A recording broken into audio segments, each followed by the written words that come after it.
German के अंदर सिर्फ वीज़ा लेना मुश्किल है। जब वीज़ा मिल जाता है ना तो आप ट्रैवल पूरी दुनिया में भी कर सकते हैं। अब मेरे पास नॉर्मल वीज़ा और मैं नॉर्मल वीज़े के ऊपर अभी मैं सऊदी अरब या दुबई के अंदर जाना हो तो मैं आसानी से चला जाऊँगा। उसका रीज़न ये है, सिर्फ एयरपोर्ट पे जाना है, उनसे बोलना है कि मैं सऊदी अरब जा रहा हूँ, उन्होंने उसी वक्त वीज़ा दे देना, उस पासपोर्ट पर स्टैंप लगाने, उन्होंने बोला ठीक है आप ट्रैवल कर सकते हैं। इधर रह के इन चीज़ों का तो फ़ायदा है। पाकिस्तान के पासपोर्ट पे आपको वीज़ा लेना पड़े तो आपको बहुत ज़्यादा टाइम चाहिए। उस एम्बेसी के अंदर जाओ, उस एम्बेसी के अंदर जाओ, उधर जाओ, बहुत ज़्यादा ज़लालत उठानी पड़ती है। इधर ये होता है कुछ टाइम निकालो, आपका वीज़ा मिल जाए, आपको इन चीज़ों से टेंशन हो दूर हो जाती है इंसान की कि जब भी आपने किसी भी मुल्क में जाना है, ठीक है जी वीज़ा लेना है, ठीक है स्टैंप लगाओ निकल जाओ। अमेरिका हो गया, कनाडा हो गया, ये पासपोर्ट पे तो पूरी दुनिया में आप ट्रैवल कर सकते हो।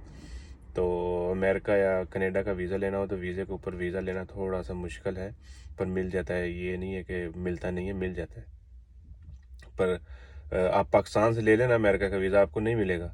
तो जर्मन में रह के ये तो फ़ायदा है, तो आपको